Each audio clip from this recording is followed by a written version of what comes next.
the Managing Director, NSSF, Honorable Jedra, AXA Group, the Chireta Mukutano Group, CEOs of the different companies present, distinguished participants, ladies and gentlemen, good morning, and welcome to this B2B engagement, largely on energy and minerals. It's quite interesting from the remarks I've just heard, but all the same, I'm happy to be here. I'm Engineer Simon Kalanzi, the Commissioner of Energy Efficiency and Conservation, standing in for the PS. Today's session is focused on building business case investments and engaging on how we can mobilize financing for projects. This business-to-business engagement is convened with the Mukutano company. The theme is riding on what we had yesterday, energy efficiency for endless benefits. So in doing so, we should really focus into that to ensure that we are efficient in designing these projects, that we can be in a position to benefit from them. Furthermore, business to business has been designed to bring together Uganda's energy efficiency business community. And from what I've seen, we also have the minerals community and the wider business developers whom we can tap into their knowledge and have projects financed. Minus the energy efficiency market, which needs investment, we have the mineral sector, where we need to add value. Emphasis has been brought forward by His Excellency the President, and this energy ministry is focused on this. So we're calling upon more investors, more than ASCA, to come into this space. The program ahead of us is specifically designed for engagement between you, the delegates with us here, on emphasis of creating lasting linkages between business requirements and investment opportunities present in those markets. The team, I'm informed, has compiled a number of business cases that we're going to look at and call upon you to ensure that you engage them. But I was seated there, I was hearing very interesting issues put forward. One is from NSSF. NSSF is saying they have patient capital. That's one. Money is there with NSSF. So how can we tap into it? So the business proposals that we have today, please ensure that you can tap into that patient capital which is available with NSSF. I can only tell NSSF one thing. The National Education Strategy for Uganda has slightly above $4.2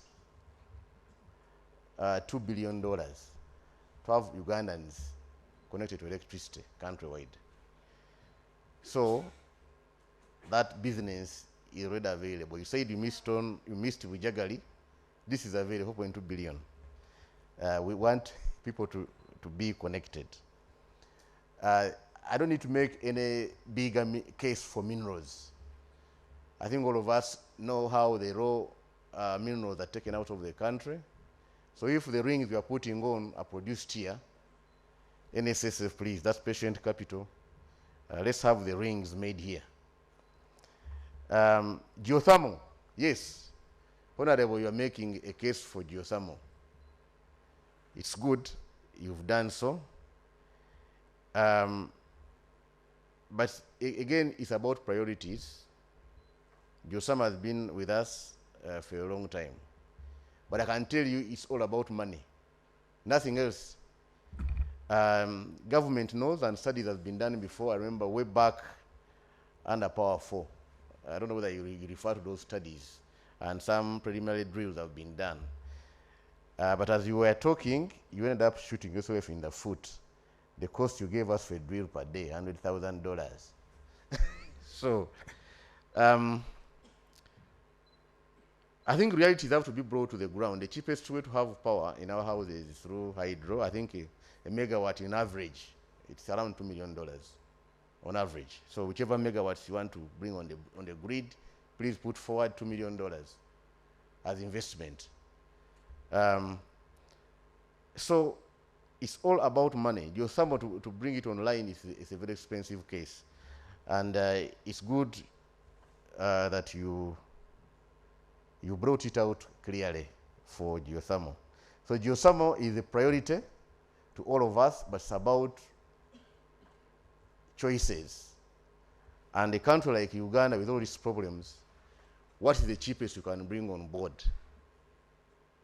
Please, the cheapest which you can bring on board, bring it on board quickly. So if geothermal is the cheapest, then bring it on board quickly. For me, what I know is that hydro is cheapest.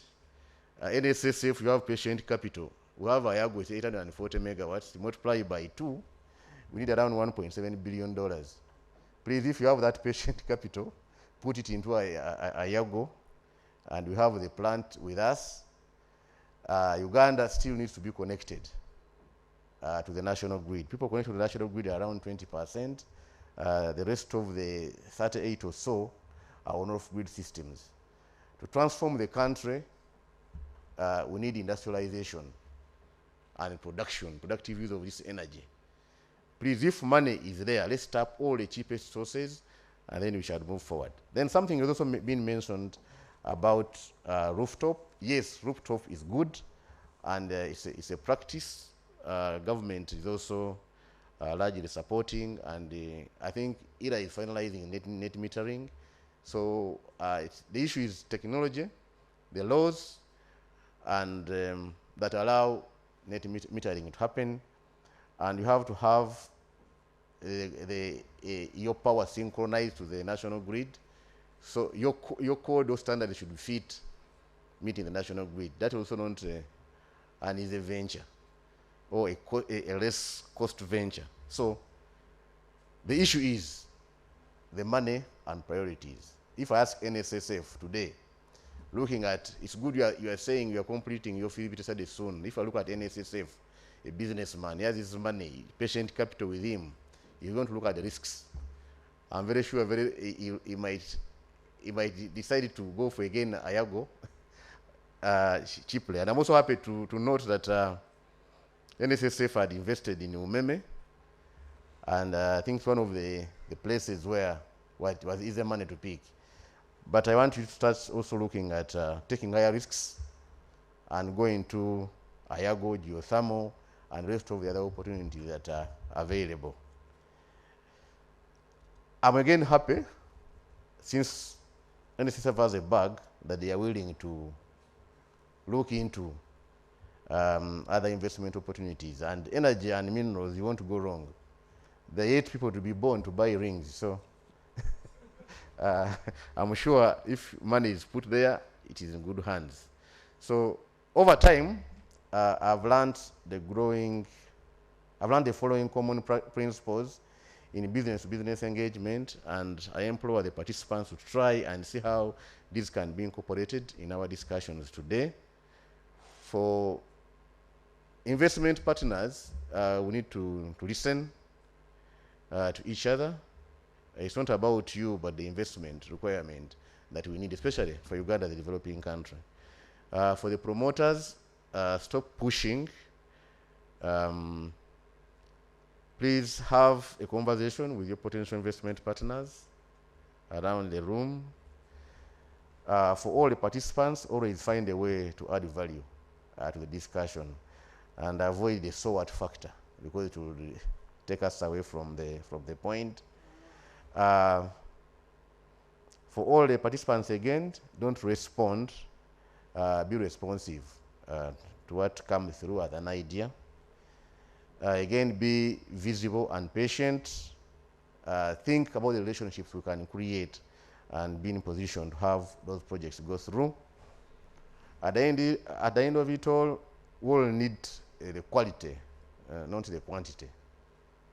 In this case, we can give the example of the power plants. Let's not have very many power plants, but let's have the plants available. The load factor should be higher, like that we all have the plant available 24 hours. In distribution sector, let's have the power available. We need to learn that we don't necessarily have to always focus on return on investment, but we need to also focus on the eventual impact that will come out of that project. If the people who came up with the Narubali in 1950s, where there was no grid at all, only thought of their return on investment, possibly Uganda would have taken more years darker. So it's important we note that. As I conclude, I'd like to thank our convener, the Mkutano Company, and different partners present, including NSSF, Stanbic Bank, Umeme, UNREA, UNCDF, and the Manlis Energy Company. I wish to call upon you, distinguished guests, to be active during the respective sessions, and I wish you good luck.